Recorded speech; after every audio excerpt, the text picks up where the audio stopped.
All right, let's jump right in. We're going to spend some time looking ahead, trying to map out the next 4 years for the global economy.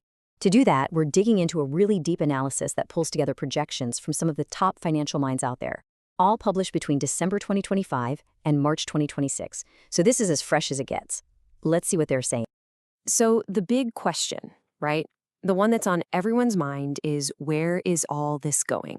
We've got these massive, massive investments in artificial intelligence, but how does that actually play out in the real world of global economics?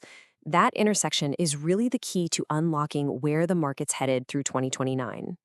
Okay, so how do we even measure something so huge? Well, for this analysis, we're using the FTSE Global All Cap Index. You can think of it like a thermometer for the world's economic health. It tracks thousands of companies, big, medium, small, you name it, from all over the planet, to give us a really solid, comprehensive picture. First up, let's look at what the experts think is the most likely path forward. This is what we call the median forecast. It's kind of the consensus view on where we're probably headed. But stick around, because after this, we're going to explore all the potential bumps and detours that could take us somewhere completely different. Every forecast needs a starting line, right? So here's ours. As of February 26, 2026, the index was sitting at 1,175.69 points. Just keep that number in your head, because every single projection we're about to look at builds from here. So for the rest of 2026, the median forecast lands at 1,293 points. That suggests some nice moderate growth. But here's what's interesting. Look at that range. The gap between the most optimistic view and the most pessimistic one is already almost 6%. That's our first clue about the uncertainty we're dealing with. Moving into 2027, that median number keeps climbing, up to 1,403.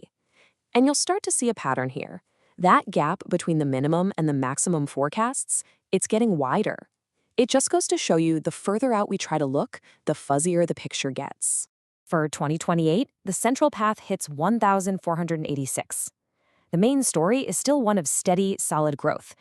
But that cone of uncertainty, as they call it, is spreading out even more. It's a perfect illustration of just how hard it is to predict the long-term future with any real precision. And that brings us to the end of our timeline, 2029, with a median projection of 1,595 points. But now that range between the best case and worst case scenario has ballooned to over 10%. So what does that tell us? It tells us that while the most likely path looks pretty good, it is definitely not the only path possible. So we've got the numbers, but what's the story behind the numbers? What are the engines that are actually pushing the market forward, and what are the brakes that could slow this whole thing down? Okay, this chart is super interesting because it shows us what really matters and how that changes over time. So in 2026, it's all about big company profits, that's EPS, plus inflation and what central banks are doing. But watch AI adoption. It starts at medium importance, then bam, it jumps to high in 2027, and it just stays there. The big insight here is that the market's patience is going to run out. The conversation is going to shift from just investing in AI to demanding a real, tangible return on that investment. And that brings us to probably the single biggest debate among all the experts right now. What are companies actually worth? You can think of it like the price tag on a stock compared to its profits, the PE ratio. One side, you've got analysts saying the AI revolution totally justifies today's high price tags, but the other side is saying, whoa, hold on, a reality check is coming, and prices need to fall back to their long-term historical averages. And this argument, it's really the key to understanding the totally different futures we might be heading towards. So now that we get the main path and the big arguments driving it, let's explore those other routes. Remember, the median forecast is just the most likely, but analysts have mapped out 4 very, very different futures for the global economy. So what happens if things just don't go according to that nice, neat plan? What if inflation decides to stick around? Or what if that AI boom is even bigger and crazier than anyone imagines? Let's take a look at the possibilities. And here they are, the 4 scenarios in a nutshell. The base case, that's the 1595 we've already been talking about. But just look at the others. In a bearish stagflation scenario, the index could actually fall all the way back to 1,050. But if we get a full-blown AI boom, it could rocket up to 2,100. And then there's this great rotation idea, which lands a little bit above the base case. As you can see, the potential outcomes are just worlds apart. First, the base case. This is the soft landing you hear people talk about. It's the Goldilocks story, basically. Global growth is solid, but not too hot. Inflation chills out. Central banks can finally start cutting rates, and the market is growing because companies are making real money, not just because of hype. This is that orderly, moderate future. Now for the gloomy one, stagflation. In this world, inflation just won't go away. That forces central banks to keep interest rates painfully high, which completely chokes off economic growth. It leads to something called multiple compression, which basically means investors are suddenly willing to pay a lot less for a company's stock, and it could easily tip some parts of the world into a recession. This is a really tough environment, especially for smaller businesses. But on the complete flip side, you have the super optimistic AI boom. In this future, all the promises about AI aren't just hype, they deliver. We're talking immediate, massive gains in productivity.